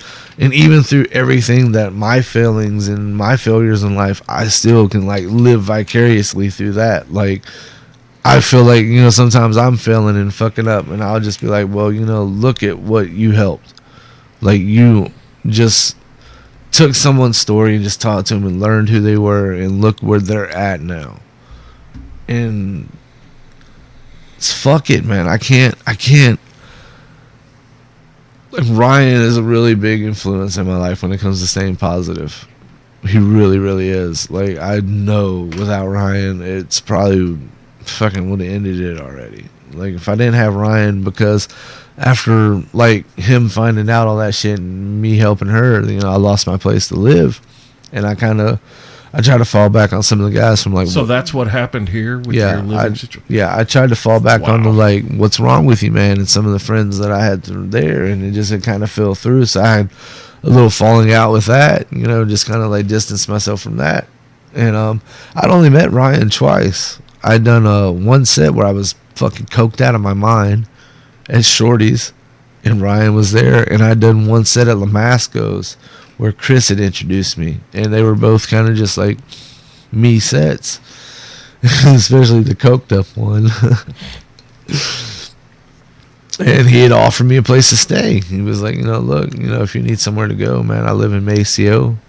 I don't know you that well, but I'm gonna open my house to you. And at first I was like, fuck it, I'll just live in my car. I don't want to go stay in fucking Kentucky, because all my friends and shit are in Evansville. So I prolonged the inevitable and ended up going to fucking Evansville or Owensboro in Maceo, and fucking it's one of the best moves I made. Like, after what I kind of dealt with now here recently that I'm not going to go into, like, I want to get back to being closer to my mom because I want to develop a little bit stronger relationship with that. And just be able to have a bond and shit and be around her. So I'm trying to get back to Evansville, but it's fucking like, I plan on taking this shit by storm, man. Like, I have a goal in mind, and it's like, I want to be like a touring comedian before I'm 40, and I'm not the kind of person that's going to step on anybody. I want to fucking go out and do shows with my friends. I want to bring, when I rise, everyone rises. Like, fucking. That's the way it needs to be. And that's why I love doing this show. I love the exposure that my show has given to you guys, like all the comedians that come on here, and I love that. Like, it makes me happy. Yeah, I really. That's why I get pissed at you when you don't do this shit. I'm like, motherfucker, like, you done told me the first time I was on here, we done had a moment. Hey, to be fair, the only show that I've canceled here recently was last Sunday, and that's because when I woke up, my throat was fucked. Like, that's what I was like, gonorrhea's out. Yeah. Like, yeah, you messaged me. I was like, we're not even doing the show. I'm fucking sick. Yeah, like, I'm trying to get my, like, and I was back on pace to do 30 minutes of mayhem last night, and then I thought about it, and I was like, man, McNinch is gonna be here tomorrow. I'm gonna have him here for a while. Fuck it, I'll just have him do 30 minutes with me. So yeah, I was literally sitting here with the program open, getting ready to record, and I messaged you to see if you wanted to do it. It took me a long time to get to this point, to get to somewhere where I thought I was in the headspace and I could do this. It's heavy, dude. You've had a heavy life to talk about, man. Yeah, and it seems like there's so much more in between that shit that I could go into, but it's just like, it's crazy to think back at life and just see where it is now. It's insane. I was taking, like, doing what I did last night, and just like I love Ryan to death, and having that set that I had last night, man, it was just Was Ryan with you last night? Yeah, Ryan was hosting it. Oh my god, I love Ryan, and we was doing it at a new bar, a new venue, a Zukar, and I had an amazing set. Wasn't Jew Boy there too? Yeah, because I saw Jew Boy, the video that he posted of you two rolling together. Like fucking Jew Boy, like he was like, man, he's like, one thing I hate doing is I hate following you. It was like I do.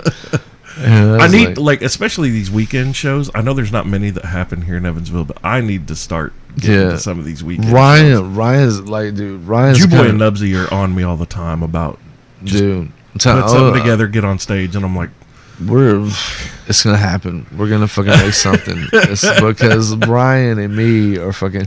Ryan is the kind of person you need in your life. Ryan, like me and Ryan, he's a motivator. Me and Ryan have the mentality. It's like anytime I go on stage, I want to be the best of the night. I want to be the best motherfucker, and so is Ryan. And it's not a competition thing between us. It's like it's an elevation of game. It's an elevation of game thing, and like we go out and we cut the fuck up. But that's why I'm always doing new material. Iron. I always do new material. I'm always trying new shit. I'm always like, I have my bread and butter stuff. You know, don't get me wrong. You know, I know what's gonna get a laugh and shit. But man, that's what I love about Ryan is always just trying to push and fucking. You got to gamble and take the chances. And like that's why like I'm lucky I found him as a friend. I'm really fucking lucky I have Ryan as a friend. But I don't think that's a one-way street. Man. Yeah, I know. I think that I know it's a mutual the way thing. Ryan talks about you two, it is very much a mutual. Yeah, it's a two-way street. It's like, a give and take. Yeah, it's a give and take thing with me and Ryan for sure. Like me, my problem with like anytime I get the least amount of help from anybody, I immediately feel like a burden. Like I don't care if I have, if I'm paying my way, if I'm fucking doing everything, if I have the money, I still immediately feel like a fucking burden. Like I hate that shit. Like, and I'm trying to get myself out of that mindset and everything like that. And fucking Ryan's really good about helping me trying to get out of it, but we don't live together anymore. We used to, so it's a little bit harder now. So we have to have our little moments where we go out and get drunk the night before a set and shit like that, and stay up. But man, oh god, I wish I would have had last night's set recorded. Like that's about the best precursor I could have had coming into this shit. Do you have a YouTube channel set up? I do, but like right now, my main focus is getting me and Ryan set up, and that's going to be. So then, that's what I was getting to. Make sure you need a YouTube channel. Oh, I am, and I'm trying to pull in everybody because I love Corey, I love Torin, but I know Corey has his anxiety issues and shit like that. Yeah. When me and him talked, he was always talking about wanting to be more involved in the YouTube aspect. So when I'm talking about Tri-State comedy, man, like it's something I'm passionate about. I'm talking to a friend about designing a logo for me. I'm going to get cards. I want to pull in the best comedians from the area, and not just like I want to build everyone up. Like me and Ryan are gonna start a podcast. We've been talking about it. That's why I'm at Chicken Auschwitz trying to get them hours and have pace so I can afford the equipment and shit and get it going. But I'm just dead set on it, man. That's what I want. I know this has to be for something.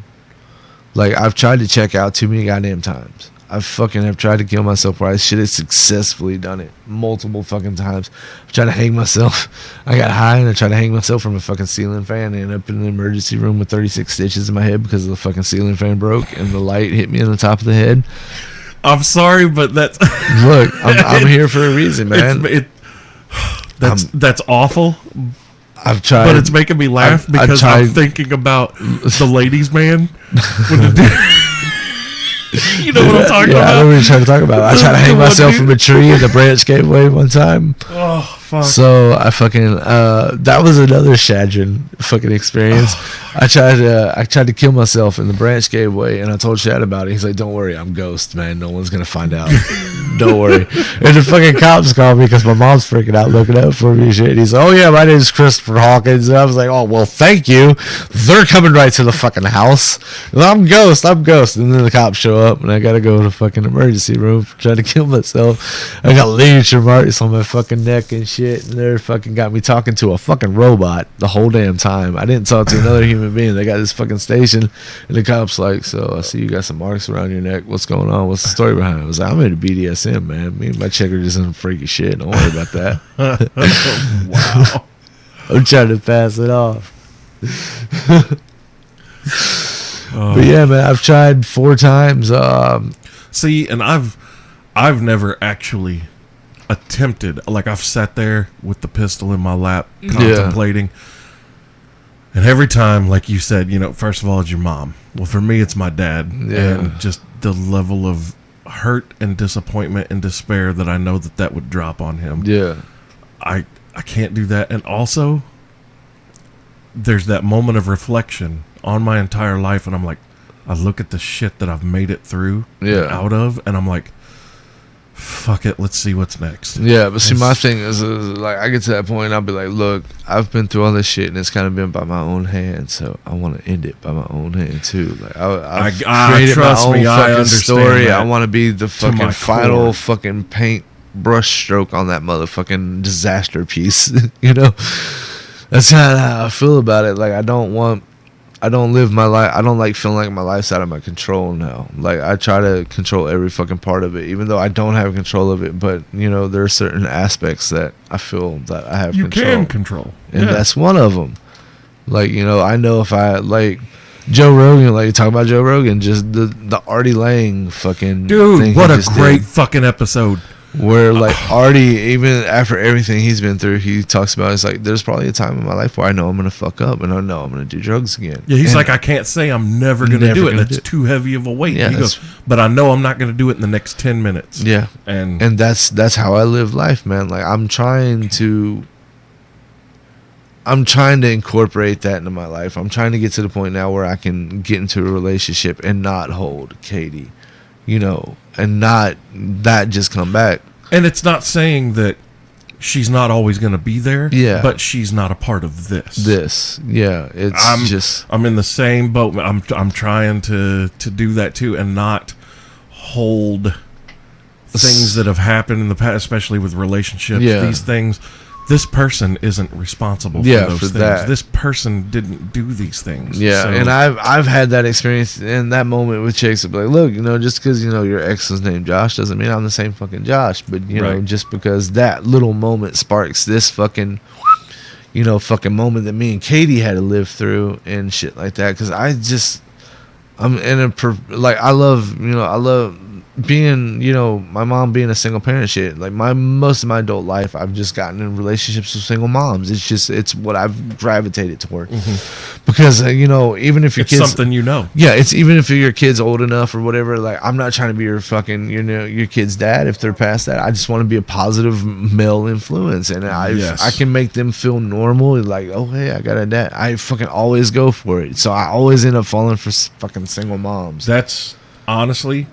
So after my marriage, I avoided women with kids. Dude, it terrifies me. It's when I got to I fell in love with 4 miniature human beings that are no longer in my life. Yeah, and I was at that point after I lost my daughter. I completely disassociated with kids. I completely just hated kids. I didn't want to be around my family that had kids or anything like that. And when I finally got up to Evansville, it was fucking Shadron. You goddamn little fucking Icarus, his son, dude, just wormed his way back into my heart. Fucking, like, it was the first kid I had allowed to. He was just little fucking 2-year-old little shithead, just little heavy metal baby throwing up horns and shit, listening to Slipknot. And I was like, and he just wormed his way. Him and his daughter kind of got back into, like, my heart, and then it just warmed me up to kids and shit again. And I got to the point where, like, I allowed, like, being around, not like that, not like grandpa and me kids in my life, kind of thing. But I just like throwing that's me too. I'm very much a kid person. Yeah. Like, if I go to a friend's house and they got kids, dude, I love like, some kids. People sit there and they're like, oh yeah, like a kid, especially like 5-6-year-old wants to show you things, and most people sit there like, oh yeah, okay, and then they look around like, why is this kid fucking with me? I'm the motherfucker that'll be in the floor with the Legos, and Oh, we're dude, gonna build the neighborhood. Like, and literally, I don't give a fuck about the people that I came to see. literally, that is what I'm now. pulling up right now. Is my fucking Facebook profile, so I can read that shit to you. Like that whole Facebook dating shit now. Like my fucking my bio is like, I'm new to the Owensboro area. I'm a stand-up comedian, but I have a real job until it's my career. I don't have any children, but I'm a huge fan of single moms. I mean, I love single moms because I don't have to look strange going to see Disney movies alone. Instead, I get to make it a family day out. Plus, I get to play with Legos and shit again, which that's awesome. Yes. Like, dude, Toy Story 4 was fucking great, but you know how weird it was experiencing that as a 33-year-old man in a fucking dark fucking audience by myself. I was like, look, please, single moms, hit me up. That is Joshua McNinch. Facebook.com/$20 is $20. I'm a fan of single moms, and like I kind of got to the point like after my relationship, I just recently kind of went out on a date with a chick, and it was really refreshing. You know, she's not in the mindset right now where, you know, she can date. And I understand that because after me and my chick broke up, like me and Bambi broke up, I wrote a song called The Diary of a Heartbroken Dick. Okay? That's how bad it was. This poor woman spent 5 minutes with my soft 4-inch dick in her mouth trying to work it up. And I was just like, look, it's not happening. My dick's still heartbroken. She's like, what's wrong with you? It's like, well, I guess my dick's not over the heartbreak yet. Fuck it. But I recently kind of got to the point in life where I feel like I can like maybe open myself up to that shit, you know, and I'm just recently tried and like, you know. Well, that's I was going to bring this up because we only briefly glossed over it, and that's this last chick that faked a fucking pregnancy. Yeah, it was like, dude, I watched all of this unfold, and I was like, that's the main thing. Like Ryan really kind of helped me get through. Is like, fucking last year, after me and my ex breaking up, like I ended up getting raped. Like I got sexually assaulted. It was something I'm 6'3", I'm 270 pounds, and it's something I never thought I was gonna have to fucking deal with. Like me, like as a dom, like I don't like having sessions intoxicated. So I had established this with this chick. I met her on fucking Meet Me, and I'd established, you know, like, look, you know, I don't fuck while fucked up. And I went. It was me and it was at a Shad show.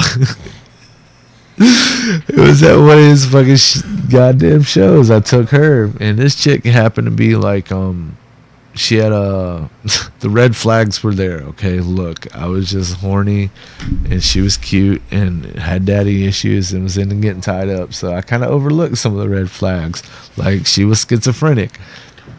oh, and she said she saw dead babies crawling on the wall and shit like that. You know, look, like I said, don't give me that look. There were red flags, but okay. Red flags. Look, I was horny and she was hot. The factory where the flags are made. Oh my god.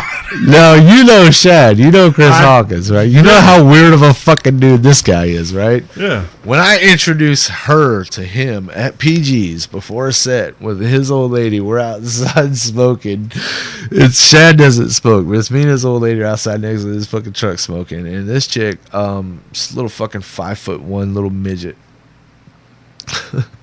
that I met. Oh god, what was her name? I can't remember her fucking first name now. I remember where she lives and where everything happened. I can't remember her fucking name. But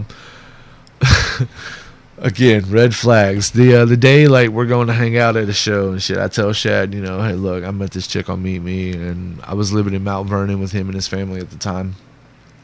And he's like, all right, y'all just invite her out to this fucking, you know, this heavy metal show we got. I was like, all right. So I invite her out. We're out there smoking and shit. Within 5 seconds of meeting Shad, she's like, yeah, you know, I see dead babies. And me and my mom, we both fucked 3 dudes in a day one time. And who knows, maybe this guy will be the 4th. And I'm just like, all right, I got standards, okay? I might be fat, ugly, and sin, and got a tiny dick, but I'm not trying to get something that Pepe isn't going to be able to get rid of. I'm pretty careful when it comes to my dick. Time out. Slide your chair over that way just a little bit. All right. All right. There you go. Okay.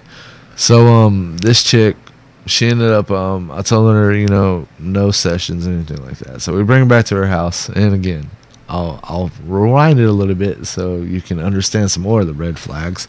She had a 4-year-old and like a 3-year-old daughter, and the house she was staying in, she had a pull-out couch, and like. You keep swiveling away from the I'm mic. sorry, I'm just. You are fucking up this sound. I'm telling you, it's All right. terrible. Okay. So you're on a pull-out couch. So we're on a pull-out couch, and like her daughter, like I'm really good with kids, you know. So her youngest daughter, like, is like sitting there trying to choke me out, and shit like that. Like come up on the bed behind me, the little pull-out couch, and grab me by the neck and shit. So I was like, and I fall back, and like her youngest daughter gets on my chest and starts like bouncing up and down on my stomach and stuff. So I'm like, you know, whatever, having fun. Then her older daughter gets like her youngest daughter's like right here on my chest, and her older daughter kind of gets on my stomach, and she's like 5. So I got a 4-year-old bouncing on my chest and a 5-year-old bouncing on my chest, and fucking like, you know, they're having fun and shit. Well, this crazy psychotic cunt decides to like was wearing like a sundress with no panties on, decides to get on top of me while her children are playing and just start dry humping me and shit, like grinding or something. I'm like, whoa, okay, look, I'm getting hard when there are kids on my chest right now. I'm into some weird shit. You gotta stop this. You gotta fucking stop. Again, red flags. I know.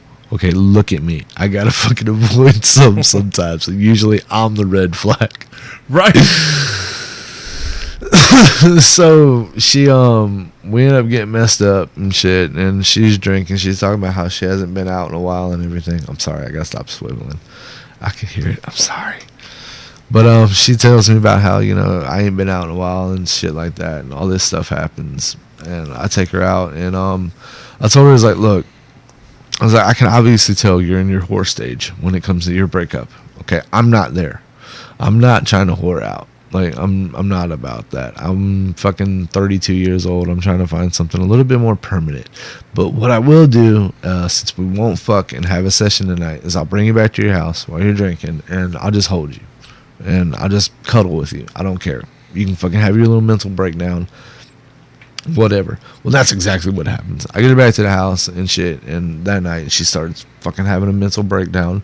So I just kind of like held her. And again, I'm very cautious when it comes to kid, because, you know, like, I don't want to get that connection. I don't want to have that bond. You know, like, I tell everyone it's really hard trying to fall in love when my heart's buried 6 feet in the fucking ground. It's really fucking hard.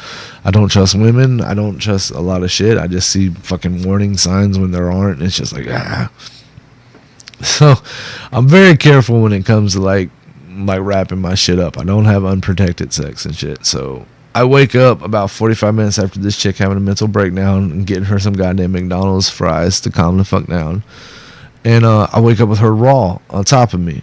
Like, and I'm not about that. Like, I'm fucking, so the first fucking thing that pops into my mind is like, okay, who's willing to risk jail over this? I'm not. So I push her off of me and shit like that, and fucking, you know, like, she freaks out and has this whole thing, you know, where she, you know, she tried to tell the roommate I was the one who's being all forceful and shit, and it was the complete opposite fucking scenario.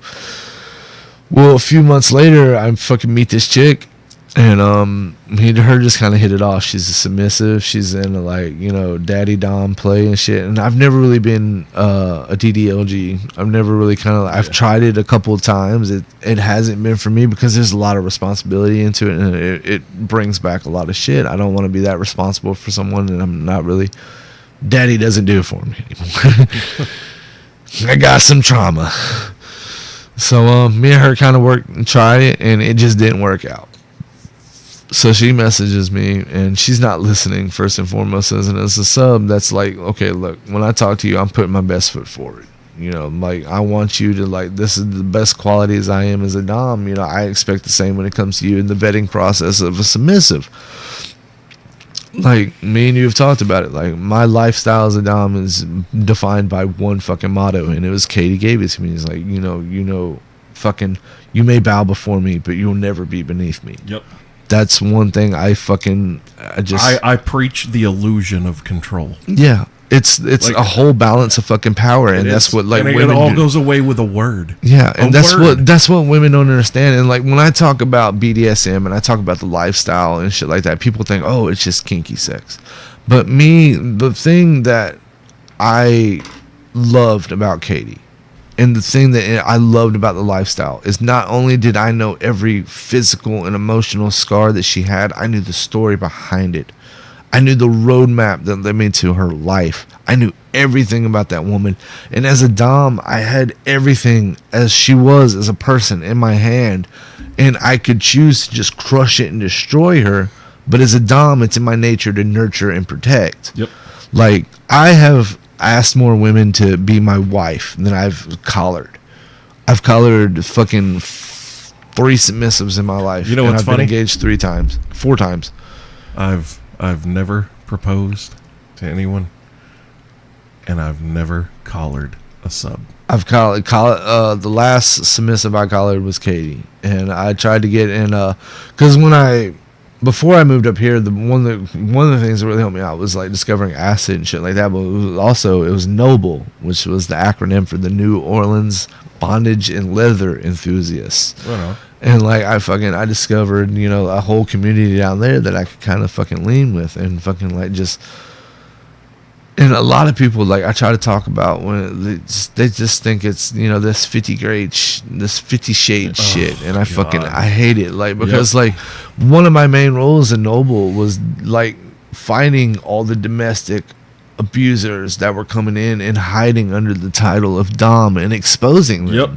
I loved it. I will call motherfuckers out. Yep. I had a motherfucker one time. He was talking about how he was a dom and shit like this, and how he knew about the lifestyle and everything. He touched Katie's collar, and I broke his jaw.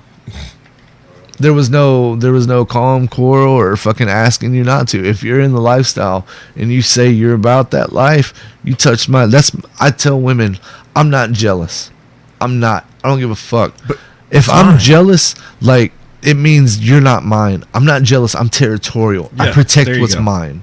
All right. If I know you're mine, that's it. I will protect you at all fucking costs. If I'm jealous of you, it means I don't think you're mine. It's you're other people's fucking. You can be attained by someone else. I don't live that shit. I live my shit when it comes. I always talk about elevation, because look at me.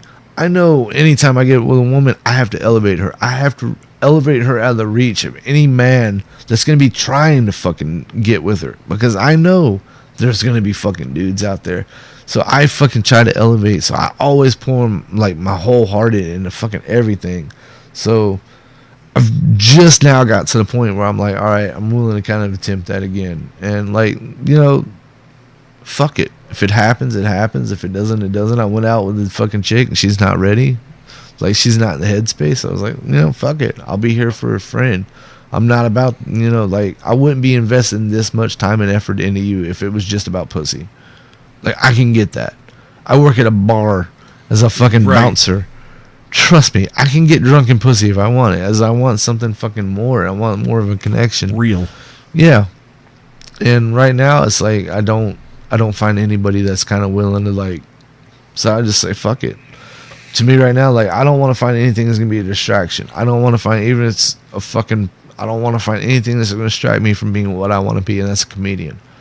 So I don't worry about, like, finding pussy that's a distraction. I want to get with somebody that I can build with, that's going to push me to be a better person, and that I can have goals and ambitions that I want to accomplish. But not only me, you have them that I can push you to as well. Like my ex, I was like, look, man, I want to be a comedian. I was like, you're a fucking manager at Wendy's. You have more potential than that. What do you want to be? Fuck you. I've got no time for that. Kevin Smith said it best, man, is fucking surround yourself with why not people instead of why. Like, you want to be an astronaut? Well, why the fuck do you want to be an astronaut? That's not a fucking career. Well, why the fuck not? Yeah. Why aren't you out there fucking chasing it? Why aren't you out there fucking achieving it? What steps are you making to make that your fucking dream? And that's what I try to surround myself with, people, man. I try to surround myself with like-minded individuals. Like, when it comes to comedy, I've had to separate myself from people that aren't hungry. Like, you have to be hungry for it. Like, this, you have to be.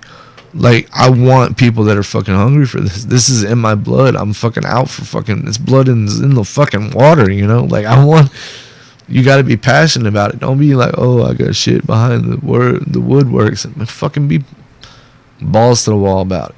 And that's where I'm at. Like, I'm working 3 jobs. I work at Purdue. I work fucking hanging chickens at Purdue. I work as a fucking bouncer, and I do prep work at a bar on the side. The reason I don't do a lot, the only reason I keep that job is because the food's good and I get 50% off. Thank you, Bar Louie. But one of the other jobs I have is 1006, and I'm a bouncer there. And like last night, dude, like most of the people that have come out to sets, like they've seen Ryan cut up because Ryan is the host. You know, Ryan does Alter Egos. He had that venue in the bag. He started the comedy scene in fucking Owensboro. What it is now, it would not. There's a certain black individual and fucking that will try to take claims. His name's Layson for the groundwork. And I'm not trying to talk shit on him, but it's not. It's Ryan. Is the face of fucking comedy when it comes to Owensboro. And he set up some shit, and like a lot of the people that came out, like I work at Bar Louie with, but I'm pretty quiet and contempt when it comes to that. Like I stay in the back. I was a dishwasher before I got fired for drinking. And then they rehired me at a fucking same pay with a more responsible job. And they're like, yeah, you should come back and hold knives and prep cooking shit. Instead of wash dishes and shit. So I really question their hiring practices over there. But I don't really cut up too much over there, so a lot of people have seen Ryan come out because he had a comedy show at Bar Louie that he got to be a part of, and it was his first one, and he had to like kind of like put me on the back burner and shit like that. And he's like, look, man, I can't really let you do it because, you know, I kind of got to ease my way into audiences sometimes with my brand of unique, special brand of comedy. Yeah. It's a little bit of a learning curve kind of, but last night, man, I fucking just cut up at that new fucking spot and fucking, yeah. That's one of the few shows I wish I had recorded, because that's probably like the best I've ever fucking just had fun with the audience, because there's this chick I work with and she's so hot. She knows it. She's Brittany. She already fucking knows. She already knows. This chick got drunk at 10:06, and we really don't have too much of a relationship at Bar Louie. She didn't even remember my name. Fucking, I worked there like 3 months as the dishwasher, and she'd be like, Justin. I was like, close enough. Tits say close enough. Whatever. I don't give a fuck. Dude, like I said, I told her, I was like, look, I'm not a religious man, but you started wearing yoga pants. And I was like, look, there's a special place in the afterlife, the inventor of those. Like, I'm not gorgeous. She come out last night, she was trying to give me shit, you know. And one thing people don't realize about me is I love hecklers. I love it. Oh yeah. You're one of those people that just would feed off of hecklers. So she tried to give me shit, and she tried to upstage my show. And Brittany is an attractive woman, and I decided to cut up on her. And I was like, look, I'm a fucking bouncer at 10:06. A lot of people know about your multiple personalities. I was like, I know the horror stories. I was like, no, I said horror stories. And fucking from there, like, she tried to cut up again, and she was like, yeah, she fucking like did a motion like that. So I was like, look, you're giving me fucking material. I was like, why are you excited at the one point in time when there's like the motion of 2 cocks up? You know, like, what are you doing? Like, that's the one point you're excited for. So let's calm down. So she shut up for a minute, and she gave me a solid fucking 1.5 minute material to work with, and I ended up closing on 10 minutes on the dot. This is fucking... Because like, she got drunk one time, and she's a very attractive chick, and like fucking, she was like, look, she's making out with some hot dude and shit, and she's like, I don't give a fuck about any of these bitches. I work the front door at 10:06. She's like, I don't give a fuck about this ugly motherfucker, this ugly bitch, that ugly bitch. I mean, she just went like 3 different times, and 3 different times she pointed me right in the face. She was like, I'm an ugly dude. And she's like, I don't give a fuck about this ugly motherfucker, this ugly guy. I was like, all right, look, I know I'm ugly. I don't need reassurance 3 times in a row from the hottest chick in the bar up here making an ass for herself. So the dude looks over at me. He's like, hey man, you got her? I was like, I'll fucking watch out for her. And she goes to make another round of being an ass of herself, talking about how everyone's ugly and shit like that. And this one chick gets pissed off, and she's like, hey, look, you need to calm down with that shit. And she's like, hey, look, you don't need to fuck with me. My guy's got my back. I was like, who? You point at me, the bouncer? You mean one of the ugly motherfuckers? You better find somebody else to get your back. So she tried to cut up the 3rd time. I was like, look, all right, I'm fucking tired of it. I'm going to start telling some horror stories about you if you don't shut the fuck up and calm down. And it was just great fucking flow and shit. And I had a great fucking time. And I needed that shit before coming out and doing this for fucking sure. I should have drank more tequila. dude. I only got halfway through it. It's terrible. I fucking 30 minutes of mayhem. I'm surprised I didn't finish the whole fucking bottle of tequila off there. I'm just glad that you came to do this, man. It's been this has definitely been a roller coaster. It's been something. It's a ride, and I hope anybody out there that's listening to this shit, like, fucking, no matter what you're going through, like, fucking take something from this. If you're a fucking drug addict, if you're an alcoholic, if you're fucking trying to chase a dream, like, you got to bury your past, or your past will bury you. And just That's go fucking for it. great, man. It's real. It's something that sticks with me. I'm not Christian. I'm not religious at all, but that fucking There's sticks nothing with me. religious about that statement. Just the fact that it came from a pastor. Yeah. I was like, it stuck with me. And I'll tell that to everyone. It's like, look, man, it's like forgiving Melissa for what she did and the fake pregnancy and everything and fucking all that bullshit. It helped me. Like, it helped me. Like, it's like fucking holding animosity and shit. It's like, drinking poison and expecting the other person to die. Right. It's fucking ridiculous. It's a ridiculous concept. That's another powerful insight. Dude, this, like, I really am. I'm glad that you came to do this. I am happy to call you one of my friends. I don't know about that. I still haven't forgive you about the hornet's nest. I don't know how happy I am to call you a friend. You fuck. Whatever. I gave you a whole fucking set's worth of material. Whatever. You were dying. It was on from fucking Mike and his goddamn, you could smell my erection all the way up to toe. I was begging you to fucking kill me, or I would suck your cock. Gum jobs for life if you just get me to the fucking house. It was way too wide of a place for me. Dude, Josh, thank you for coming in to do this, man. Yeah, it's I'll definitely plan on doing it again. Maybe not, another emotional one-on-one, but definitely be back. Oh yeah, you'll be back on the main show. Yep. Share some more detrimental and terrible shit. All right, ladies and gentlemen, Joshua McNinch, the Mississippi Maggot. Your story's fucking powerful, man. Remember Tri-State Comedy? Tri-State Brian Comedy. Likens and hashtag, not hashtag, but me too. We already know that. Hashtag me too. Yeah. Go to fucking Facebook.com/$20 is $20. That's 20 is to spell out dollars and $20 a guy. And that's me. I'm really dead set on promoting this shit. I'm really dead set on trying to make something out of it. And of course, listen to fucking Bulldog's bullshit. You're 30. I really need to fucking get the gag chicks. Fucking as crazy as question. Gag on it, Glenda. Yeah, as crazy as the question she was asking. Hey, what's up? Have you lowered your standards enough? Good luck. All right, this is the Bulldog Unchained podcast. I am your host, the King of Villains, Bulldog Malenko. This has been the one-on-one sessions. Thank you again, Josh, for coming in to do this. Yeah, man, it was. I appreciate it. Thank you for giving me the opportunity to share this. All right, later.